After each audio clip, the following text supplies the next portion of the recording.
Two follow-ups on Monday's lecture.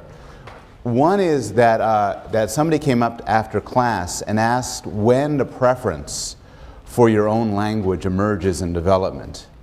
And fortunately, Colleen McCrink studies pretty much exactly this sort of infant understanding. She knew the answer. There's been studies looking at newborn babies, finding that pretty much the moment they pop out, they favor their own language over other languages. And this suggests that they are listening while in utero, while in the womb, to the rhythms of their language and developing a preference for it. A second issue is I talked very briefly about a court case in which the person was said at a moment where someone else was pointing a gun at a police officer, let him have it. And a police officer was killed, and that person was charged with murder. But I admitted I didn't actually know how things turned out, and Greg Lown was kind enough to do extensive research. Well, he went to Wikipedia and find out the answer. The answer is he was tried and found guilty for murder. He was then subsequently pardoned. In fact, he was pardoned in 1988, which is really nice, except he was executed in 1957. But they did make it into a movie. So, it's a movie. Okay, so what I want to do today for the first part of the lecture is continue the language lecture and then move to perception, attention, and memory. And what we had spoken about was, we first talked about universals of language, then moved to some detail about the different aspects of language, including phonology, morphology, and syntax. We discussed the ways in which language does the amazing things it does, including the fact that languages use arbitrary signs or sounds to convey concepts, and that languages exploit a combinatorial system, including recursion, to put together these symbols into a virtually limitless set of meaningful sentences. We then talked about development and made some remarks about the developmental time course, talking about the emergence of language from babies to where babies are really good at learning language to you, who are not, whose brains have atrophied, whose language capacities are dead. Final issue is to shift to animals. Now that we know something about language, we could then ask, do animals possess the same sort of language, and if not, can they learn it? Now, there is absolutely no doubt at all that non-human animals possess communication systems. This has been known forever, and is not a matter of controversy. And if you want to use the term language to mean communication, then the answer is obviously yes. Dogs and bees and monkeys have language. If you want to use language, though, in the more technical, narrow sense as anything that has the properties that we discussed earlier, using English and ASL and Spanish and so on as our background, the answer is almost certainly no. Animal communication systems fall into sort of one of three categories. Either there's a finite list of calls. So vervet monkeys, for instance, have a small list of calls to convey different warnings, like attack from a snake or attack from a leopard. There's a continuous analog signal. So bee dance, for instance, works on this way. Bee dance communicates the location of food sources, but doesn't do it in any syntactically structured way. Rather, the intensity of the dance corresponds to the richness of the food source. And then you get things like random variation on a theme, such as birdsong. But what you don't find, in any real sense, is phonology, morphology, syntax, combinatorial systems, or arbitrary names. Now, this much is not particularly controversial. There gets to be a lot of controversy, though. This is the summary about non-human communication systems. It gets more controversial when we get to famous cases of primates trained by humans, such as Kanzi, Nim Chimpsky, and other famous primates that you may well have seen on the Discovery Channel and other venues. And this is fairly controversial. If you read the Gray textbook, while nothing in it is particularly inaccurate, I think Gray is actually a little bit too credulous, too believing in the claims that have been made about the abilities of the animals. So many scientists argue, for instance, that animals like kanzi, even if they can be said to be learning words at all, learn very few of them.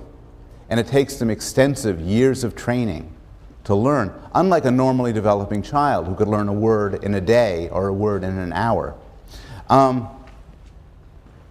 The utterances often have order, but this order tends to be very limited and lacks the recursive properties. And in fact, the lack of recursion is not controversial.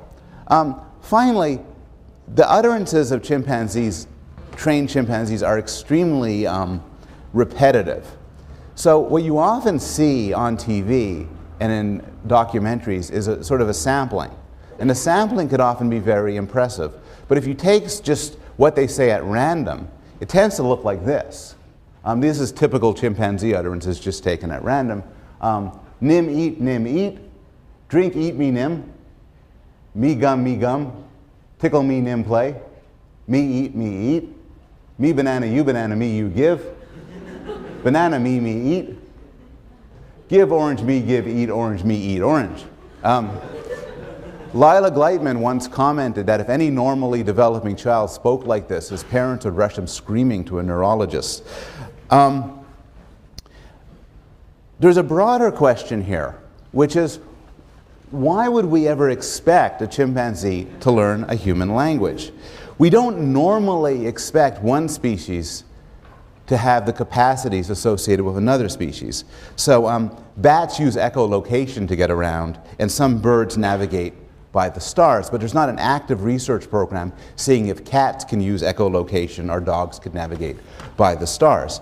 And I think one reason why you might be tempted to think, well, of course chimps must be able to learn language, is because you might be caught in the grips of some bad ideas about language. So one idea is you might say, look, chimps should use language because chimps are so smart. But the response to this is, they are smart, but we know that smart isn't enough. We know that the human capacity for language is not totally a result of smartness. There are smart children who, due to some deficit in their language capacity, don't speak or understand a language. So the smartness of chimpanzees does not in itself demonstrate that they should be able to learn language. You might also point out correctly that chimps are our nearest evolutionary relatives, which is right. So one would expect, on the face of it, it's not unreasonable to expect us to share a lot of abilities with them. On the other hand, we split from them a long time ago. And plainly humans are different from chimps. And there was 5 million years either way, and that's more than enough time for language capacity to evolve. Now, none of this is to say that the study of non-human communication systems isn't interesting. From my own, this is my personal opinion I'll raise here. From my own opinion, the study of the attempts to try to teach chimpanzees or gibbons or gorillas a human language like ASL are misguided. It would be as if a team of monkeys kidnapped a human child and tried to train him how to hoot like a monkey. It might be enjoyable, but it does not seem to give us any rich insights. What I think is a lot more interesting is the study of these animal communication systems in the wild. There's a linguistics of human language that has delineated the principles that underlie all human languages. It's extraordinarily interesting to attempt the same linguistic program to the other communication systems used in the wild, such as the cries of vervet monkeys and bee dance. So this brings the section on language to a close, but I want to tell you a few things we didn't talk about. One of the problems with an intro psych course is we have to whip through a lot of topics very fast. So if you were to take a course that focused directly on language, you might learn, for instance, more about language in the brain. Something touched about very briefly in the textbook, but something that has a large literature associated with it. Similarly, and related to this, there's language disorders. Disorders like aphasias, and disorders like specific language impairment and dyslexia. There's the study of language perception and production. How is it that we do this amazing feat of understanding and producing words in a fraction of a second? Where does that ability come from? There's a study of reading, which is in many ways different from the study of language. Remember when Darwin described language as an instinct? He carefully distinguished it from other things that don't come natural to us, including reading. And in fact, reading is difficult. Reading is a cultural invention. Not every human has it. And unlike language, reading is acquired with tremendous difficulty over many years.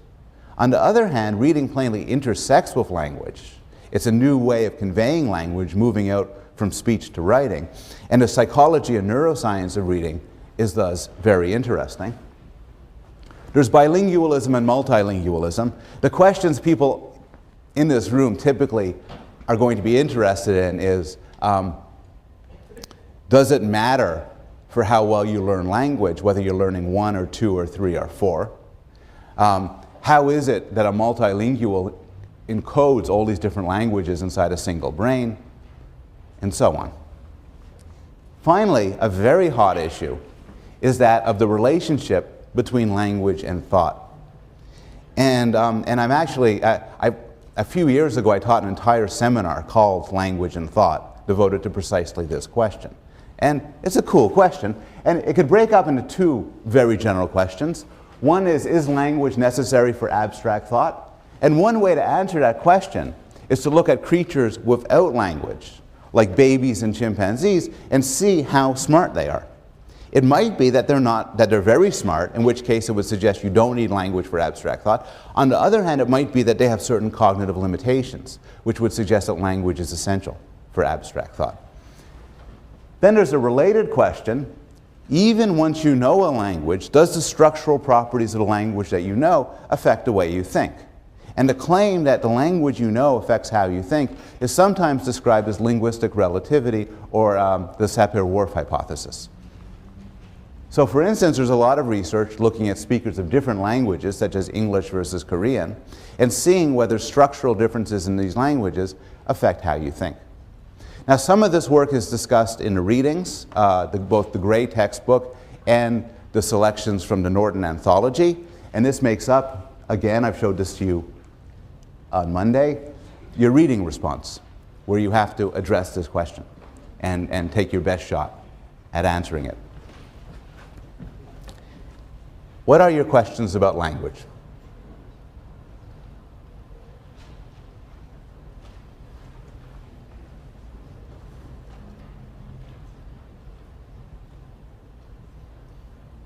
Yes?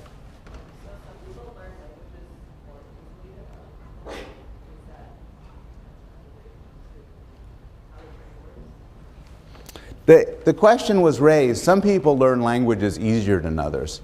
And how do we explain this? And the answer is, you could ask the question both with regard to first language learning. So some children learn language very quickly, some are very slow. And also with regard to second language learning. Some of you are breezing through your second language requirement here at Yale, others are struggling and miserable. And there's considerable variation. There's the story of Einstein, who was very slow to learn language and didn't speak at all until he was 4.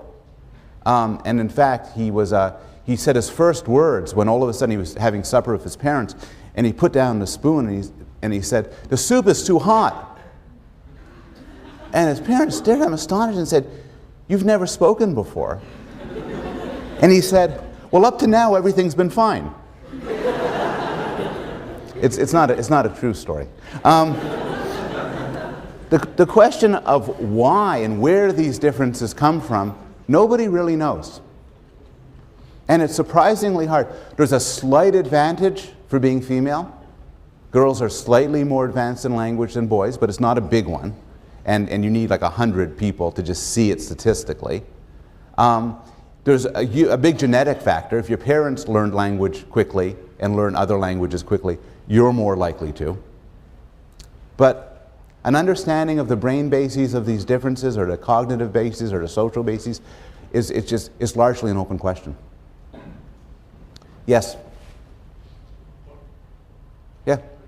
What happens when parents speak 2 different languages to a child? This is actually more the norm around the world than the situation in the United States, where kids are exposed to a single language. What happens is children learn both languages. Children are very good as adults are, of distinguishing different languages on the basis of their sound system and their rhythms. So they don't typically confuse them, and then they just learn more than one language.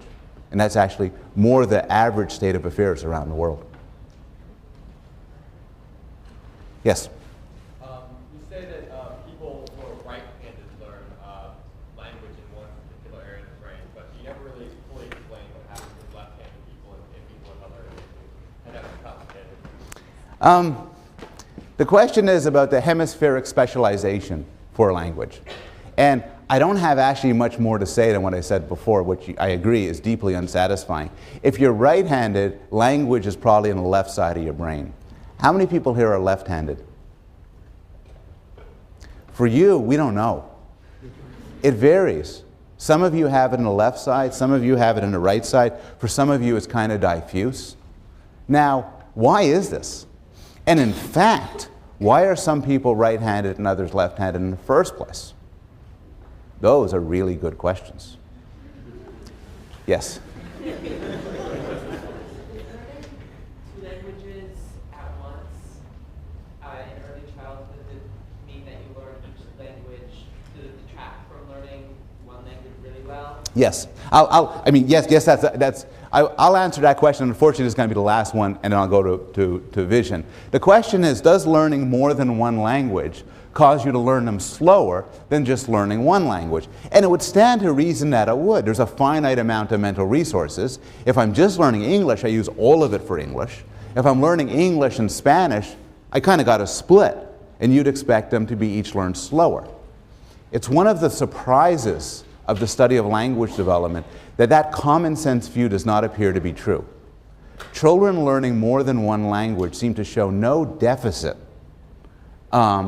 relative in each of their languages relative to a child learning just one language. In other words, if I'm just learning English and I'm a kid, and you're learning English and Spanish and you're a kid, you'll reach the milestones in English the same time I will. Your extra learning of Spanish doesn't seem to affect you. There doesn't need to be any detriment for learning multiple languages. Another question which comes up is there any cognitive deficit? In other words, some people have argued that learning multiple languages sometimes harms children in certain ways. This is a claim that's been made in Quebec, for instance, over the debate over how children should be taught English and French. It does not appear to be the case. There appears to be, as far as we know, no downside to learning many languages when you're young. Does that answer your question?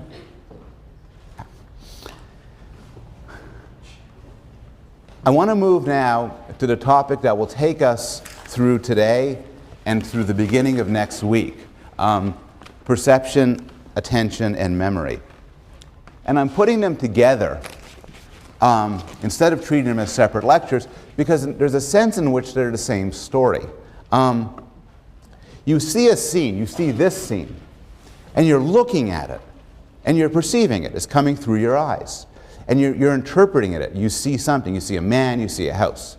If you were to shut your eyes, you could still hold that scene in memory.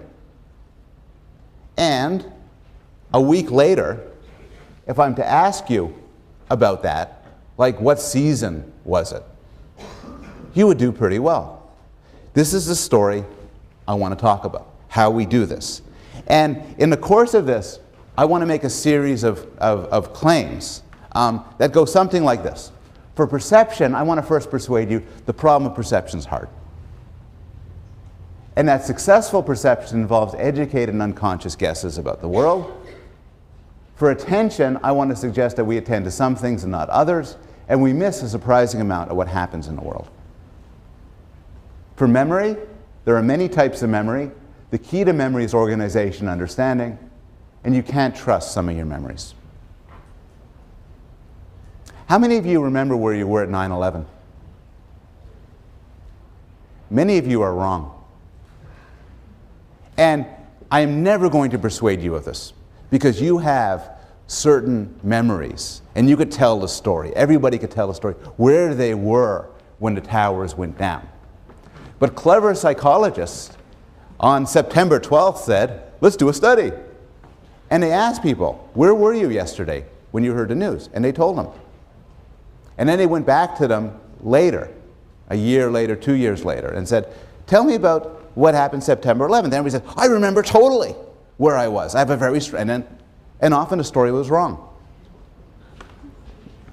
There's a lot like that, which we're going to talk about. And the biggest moral then, so I put it in really big print, we are often wrong about our experiences, both of the present and of right now.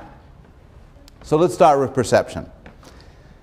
There's a story, I went to graduate school at MIT, and there was a story there about Marvin Minsky, who's the AI guru.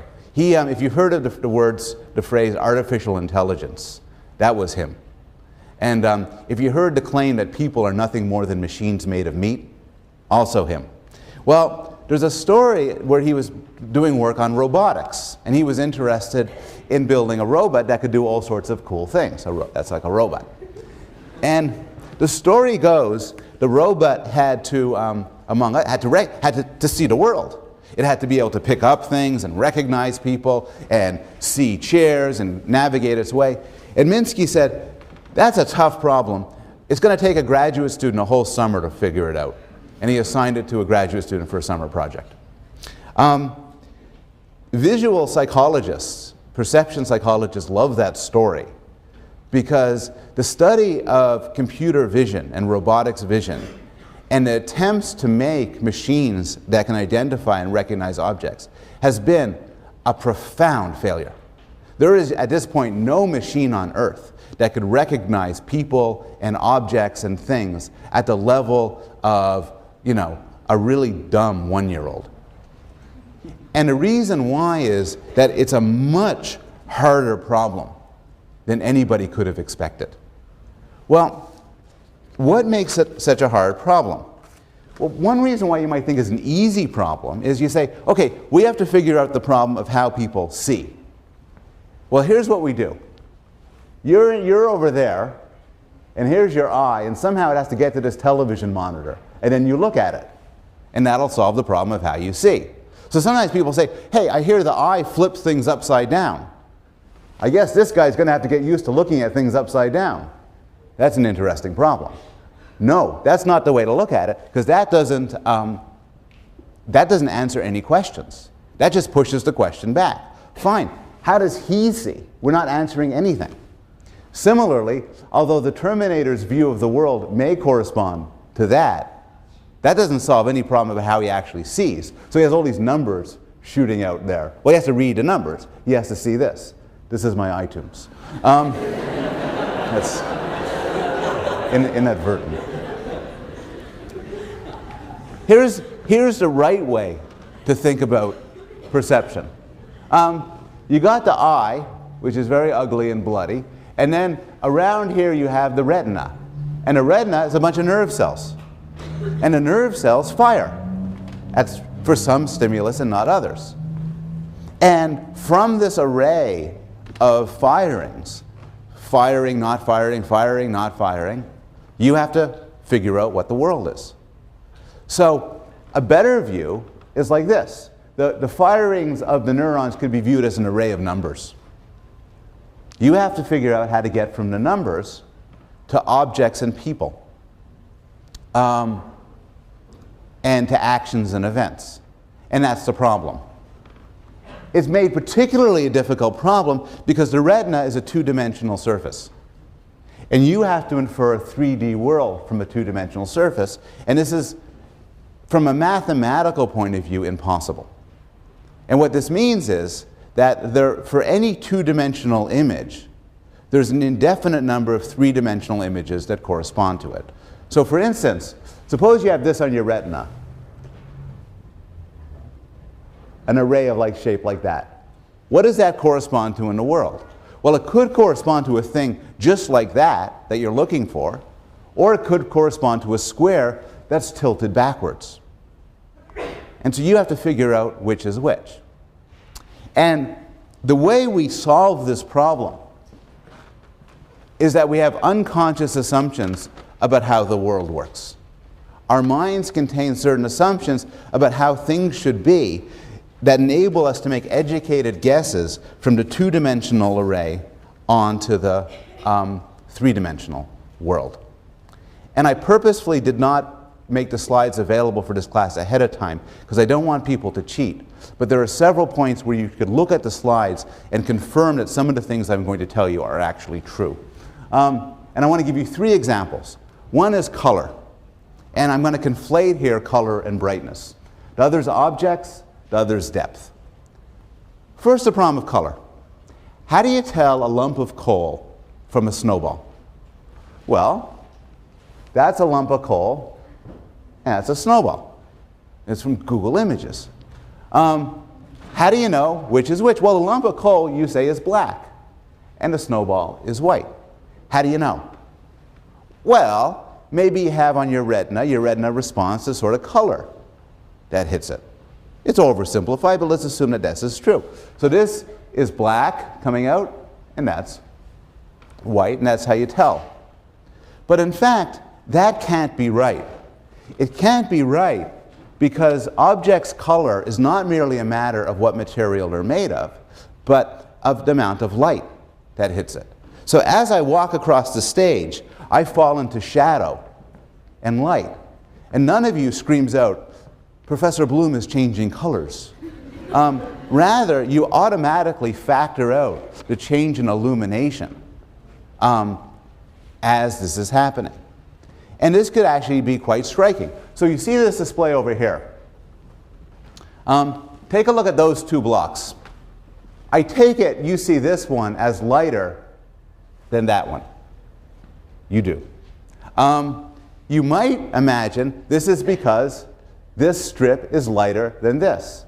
But it isn't. They're the same. And you won't believe me until you actually print it out and take a look, but they are in fact the same. I'll show it to you and you could say I'm tricking you, but this is the way it works. There's the close-up. So remember, we're comparing this and this. Now let's take away other parts of the environment.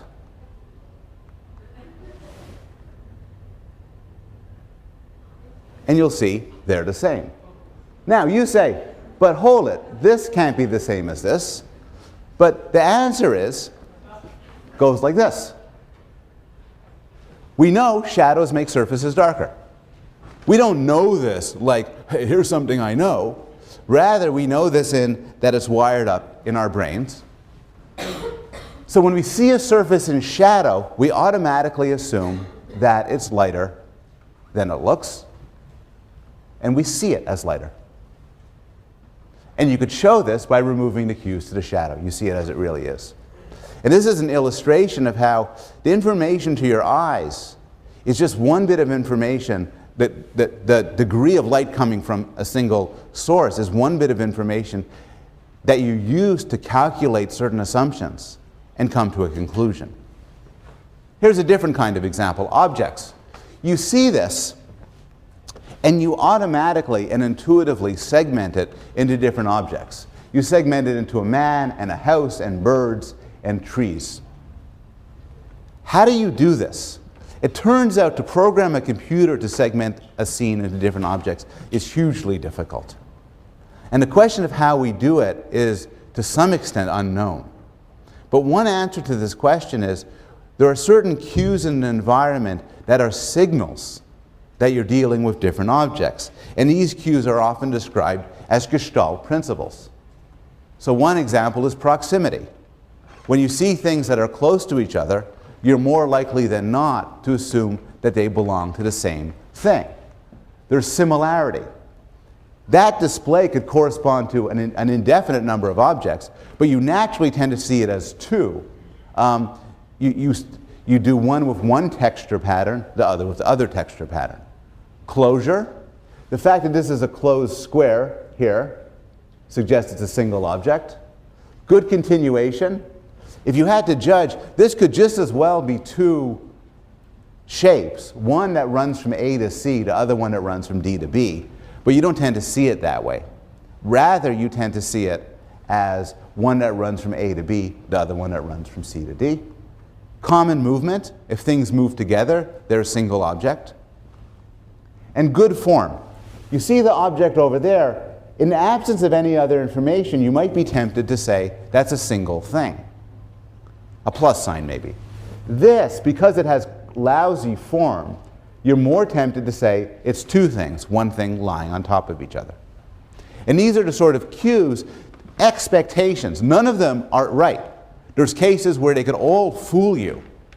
But these are useful cues that guide our parsing of the world, our segmenting of the world into distinct objects.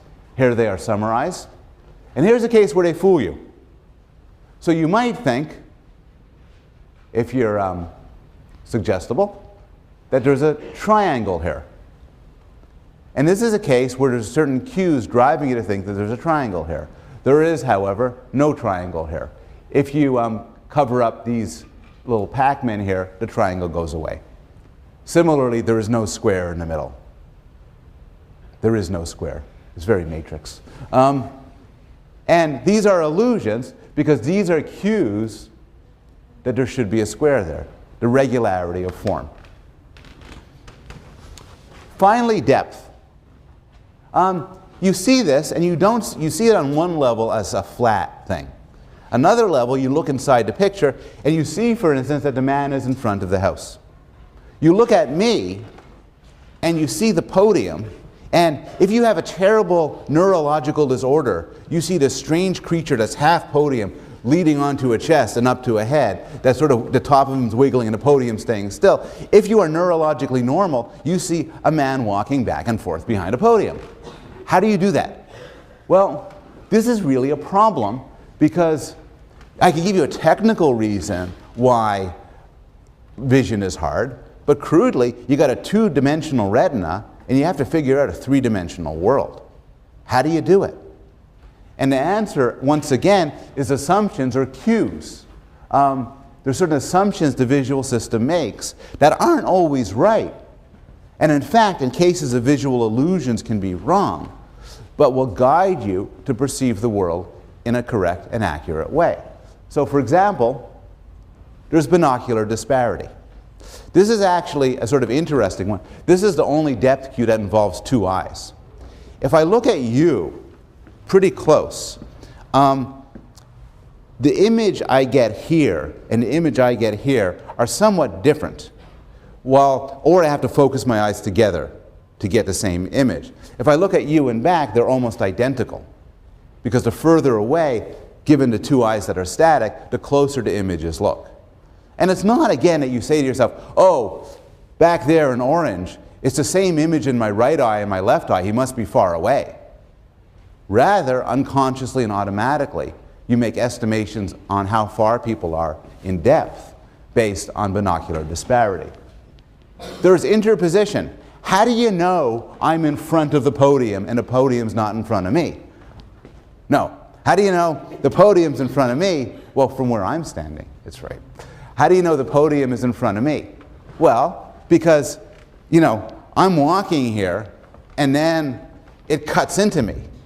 And unless I'm going through a grotesque metamorphosis, what's happening is it makes sense to say I'm moving behind the podium. Interposition. You take the guy, how do you know the guy's standing in front of the house? Well, because you see all of him and he's blocking a lot of the house. There's relative size. How far away am I? Well, if you looked at me and you had to estimate how far away I am, part of the way you'll figure that out is you know how tall a human's supposed to be. If you thought that I was 50 feet tall, you would assume I'm further away than I am. And so your judgments on size dictate your judgments about distance.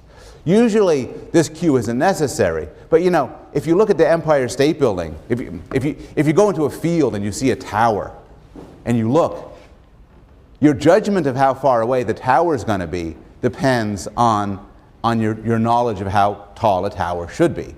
If it's like this tall, you say, oh, it must be, and then you'd be surprised. There's texture gradient, which I'll explain in a second, and linear perspective, which I'll also explain in a second. Texture gradient goes like this. Remember the problem we had before. How do you know if that thing is this object tilted backwards or an object in and of itself? Well, the answer is things with textures will show themselves because the textures will get smaller from a distance. Now logically, this could still be a single thing standing upright with just dots going up smaller.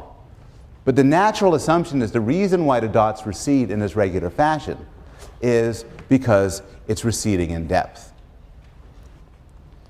Classic illusion, the Mueller-Lawyer illusion. People will see this as longer than this. It's not. If you don't believe me, print it out and measure it. Related to the Ponzo illusion, once again, people see this one as, you get illusions named after you when you discover these. This one as longer than this. Again, it's not. What's going on here? Well, the top line looks longer, even though it isn't. And one explanation for why is these other lines in the scene cause your visual system to make guesses about distance. And then you correct for distance by making assumptions about size.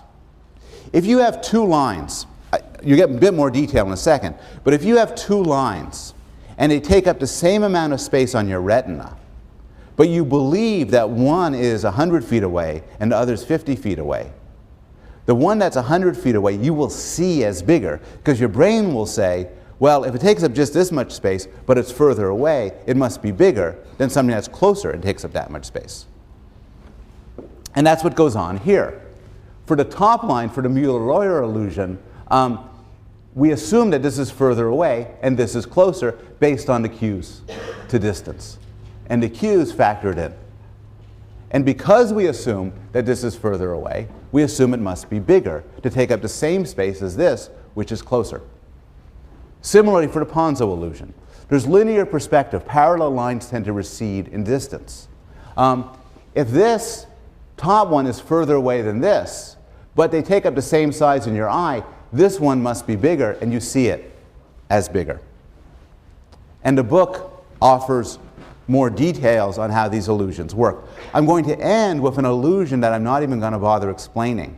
I'll just show it to you because you should be able to, based on thinking about these other illusions, figure it out.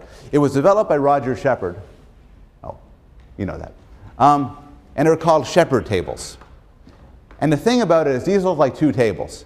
If you ask people, you don't frame in terms of here's a lecture on visual perception, you ask people, which of these tables will be easier to get through a door if you have a thin door? People would say the one on the left. This one looks sort of thicker and harder to get through. This one looks longer and leaner. In fact, they're the same size. What I mean by that is that this triangle is exactly the same as this triangle. Now, I'm going to prove it to you by showing you something which took me on the computer, which took me about 7 hours to do, and nobody's going to believe it because I could have faked it. But if you want, print it out and do it yourself. You just take a piece of paper, put it on here, then you move it. And it's the same. I showed it to somebody and they called me a liar. Anyway, you could do it yourself in the privacy of your own home or study. But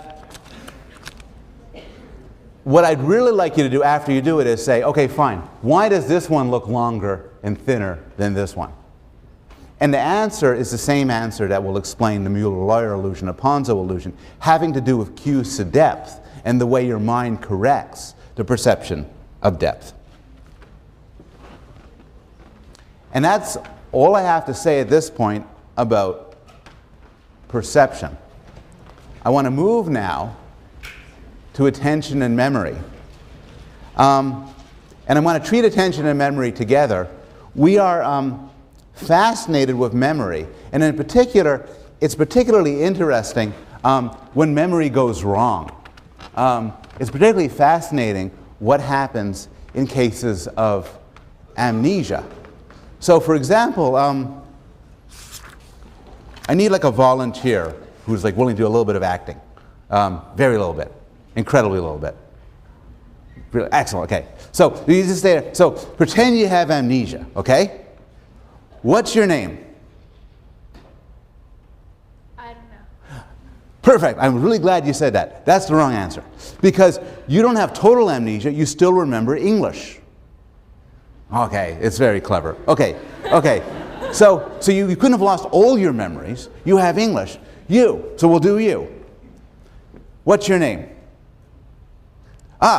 He looks puzzled, but he still maintains bowel and bladder control. So he hasn't forgotten everything. Now, I always lose the third volunteer in that demo. So what is that memory is a hugely broad concept. It includes autobiographical memory, which is what we standardly think. I mean, that's a perfectly rational response. When I say you don't have somebody losing their memory, oh, I have a movie about somebody losing their memory, you don't imagine a person in diapers. You imagine a person, walking around having sex with cool people and saying, where am I? And, so what you imagine is you imagine them losing their autobiographical memory, their sense of self. But of course, knowing English is part of your memory. And knowing how to stand, and knowing how to chew and swallow are all things that you've learned, that have been molded by experience. There's another distinction which is going to come in regarding amnesia, which is there's broadly two types of amnesia. They often run together. But one type of amnesia is you lose your memory of the past. Another type of amnesia, that's the Matt Damon amnesia. Another type of amnesia, though, is you lose the ability to form new memories. And here's a film of a man who had exactly this problem. He was a world-renowned choir director, and he suffered viral encephalitis, which led to brain damage, which destroyed most of his temporal lobes, his hippocampus, and a lot of his left frontal lobe. It could have been worse. I mean, in that he retains the ability to talk. He's not intellectually impaired. He just can't form new memories. And so he lives in this perpetual now where just nothing affects him. And he feels, this does not always happen. There's more than one of these cases. And it doesn't always happen like this. But he feels continually reborn at every moment. And we'll return to this and then ask what's going on here. But there's a few themes here. Before getting into detail about memory, I want to review some basic distinctions in memory when we talk about memory. So, crudely, you can make a distinction between sensory memory, short-term memory, which is also known as working memory, and long-term memory. Sensory memory is a residue in your senses. If there's a flash of lightning, you might see an after image. That after image is your sensory memory. There's somewhat of a longer echoic memory for sounds. So as somebody's talking to you, even if you're not paying attention, you'll store a few seconds of what they're saying, which is sometimes when somebody's talking to you and you're not listening to them. And they say, you're not listening to me. You say, no, you were talking about, and pick up the last couple of seconds from echoic memory. There's short-term memory. Anybody remember what I just said? If you did, that short-term memory spans for a few minutes. And then there's long-term memory. Anybody know who Elvis is? Do you know your name? Do you know where you live? Your long-term memory store that you walk around with and you're not going to lose right away. When we think about amnesia in the movie sense, we think of a certain loss of long-term memory associated with autobiographical personal events. There's a distinction between implicit and explicit, which we'll talk about in more detail, but explicit, crudely, is what you have conscious access to. So, what you had for dinner last night. You could think back and say, I had this for dinner last night. Implicit is more unconscious. What the word had means. How to walk, how to ride a bicycle. That you might not be able to articulate, might not even be conscious of, but still have access to. There's a distinction between semantic memory and episodic memory. Semantic memory is basically facts. What a word means, what's the capital of Canada, and so on. Episodic is autobiography, is what happened to you. that Yale is in New Haven is semantic. That you went on vacation away from New Haven last week, it would be episodic. There is encoding, storage, and retrieval, which refers to different levels of what happens in memory. Encoding is getting the memory in, as when you study for a test or you have an experience. And storage is holding the memory, and retrieval is getting the memory out. Finally, retrieval is often broken conveniently into recall versus recognition, where recall is when you just pull it out of memory, and recognition is when you recognize what corresponds to something in the past. Anybody remember what color tie I had on 2 days ago? Oh, okay. Well, that would be impossible to remember. But if I asked you, is it purple or is it orange, that would be much easier.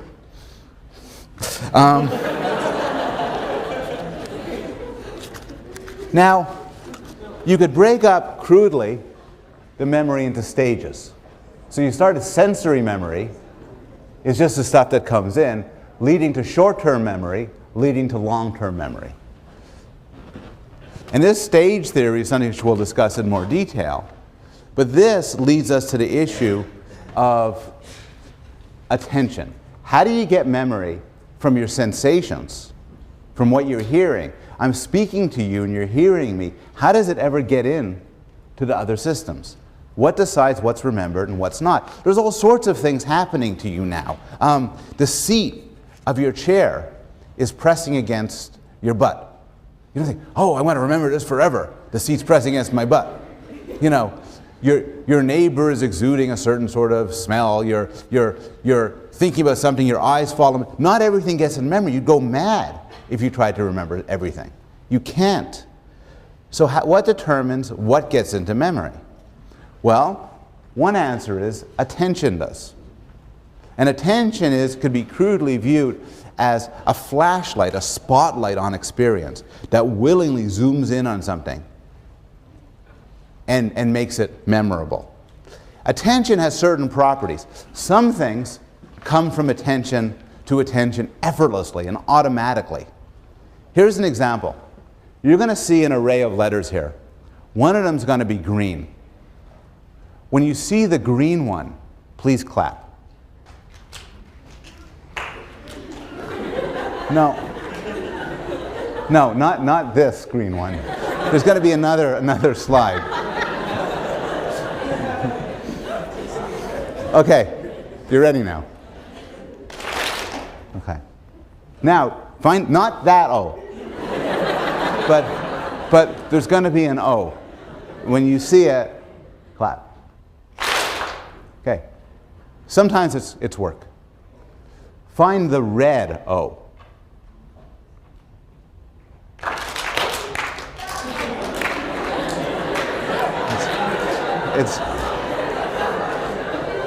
It's harder.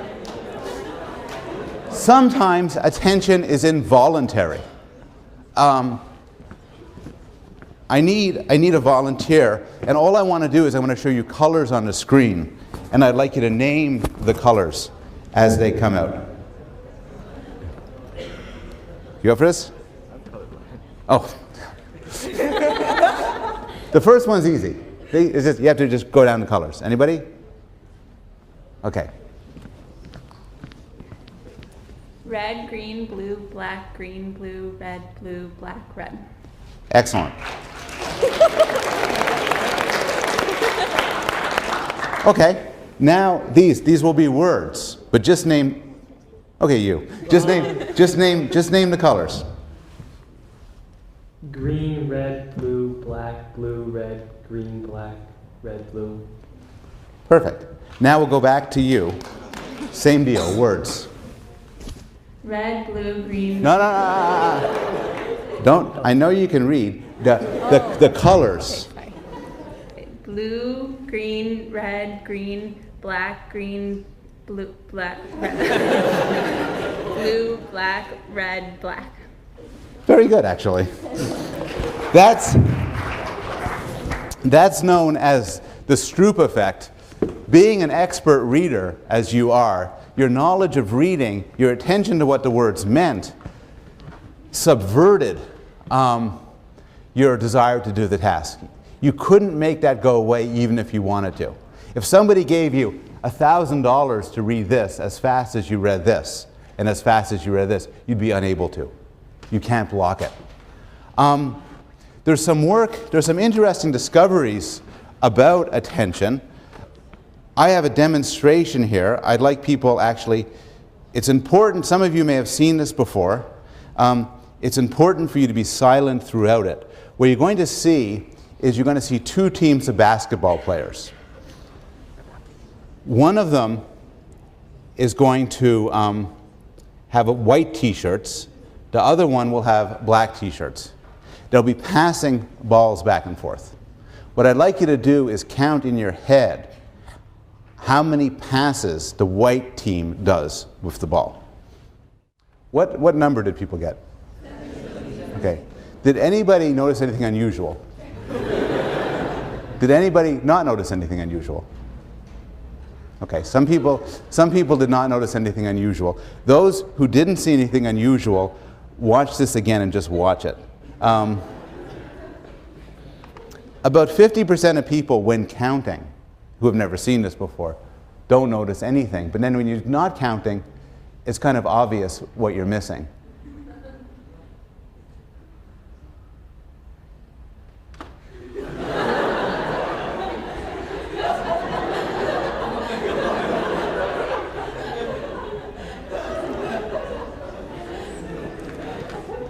And this is one demonstration among many of the fact that when you're attending to something, you have a very small window of attention and you lose the focus on other things. Here's another different example. I'd like people to watch a movie and pay attention very closely to what happens in the movie and try to remember this. How many of you noticed something odd in that movie? How many of you didn't? Okay, now everybody look at the scarf, the color of the plates, and the food, among other things. The phenomena in general has been called change blindness. And what it is we tend to be, when there's a focus of attention, focused in a certain way, we tend to be oblivious to other things that go on in the environment. Often, it is in fact quite difficult when there's a change in scene to notice what changes and what stays the same. So in this final demo, there's just going to be two pictures flicking. Could you clap when you see what's different between the two pictures?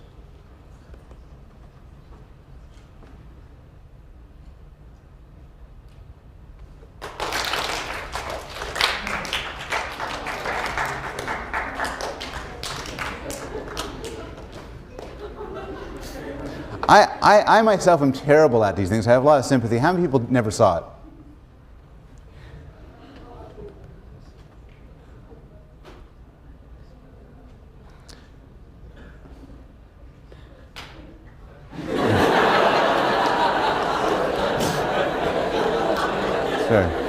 It's very impressive. One more time with a different one.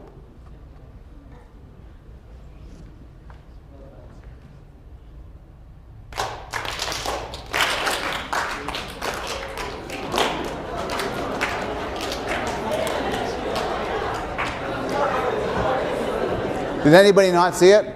Be honest. I'll give you another try.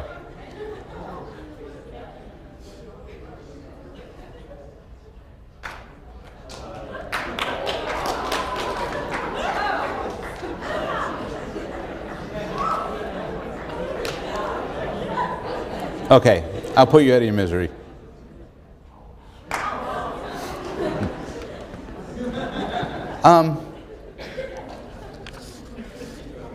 This is work by Dan Simons, and it's part of an extraordinarily interesting body of work on what's known as change blindness.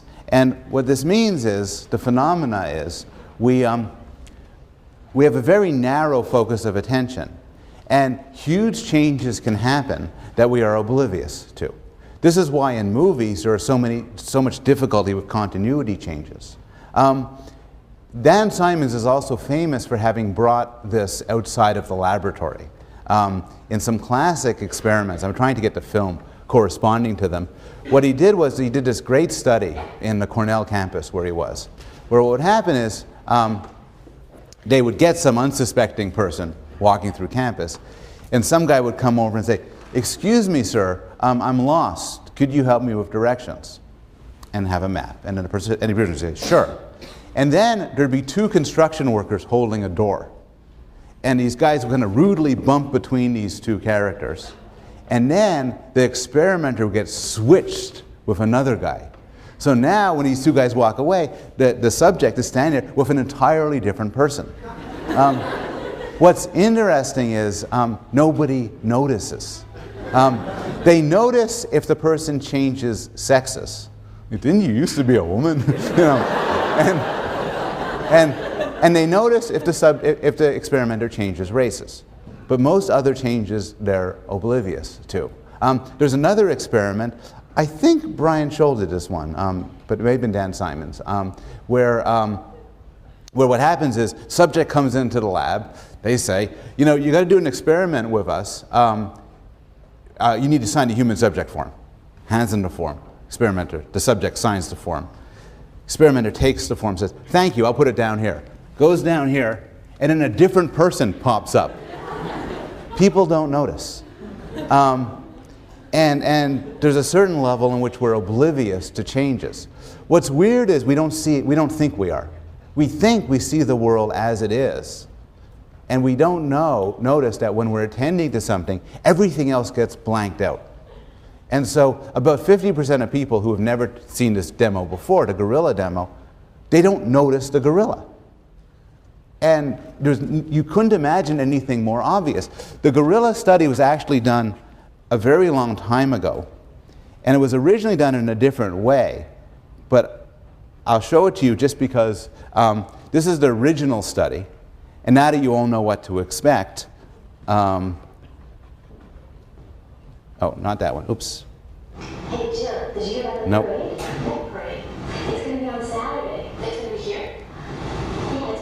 That's actually, if you looked at that quickly, it's a current Yale professor. Oh, I'm never going to get my DVD back. Anyway, I'll show you the other demo on next week. I will. Any questions about attention and memory at this point? Yeah? Why is it that people, like, once you know how to read, you look at a word and you cannot not read it? Yeah. Why does it work that way? Why do things that become very practiced become automatic and involuntary? It's a good question. I don't know. We know that they do. We know that once you, that you can't not read once you know how to read. You also can't not listen.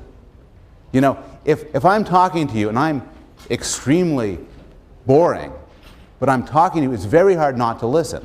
You can't shut off your ears. You can put your fingers in them, but you can't shut off your ears. You also can't shut your eyes without actually shutting them. You can't say, "This is a disgusting movie. I'm not going to attend to it."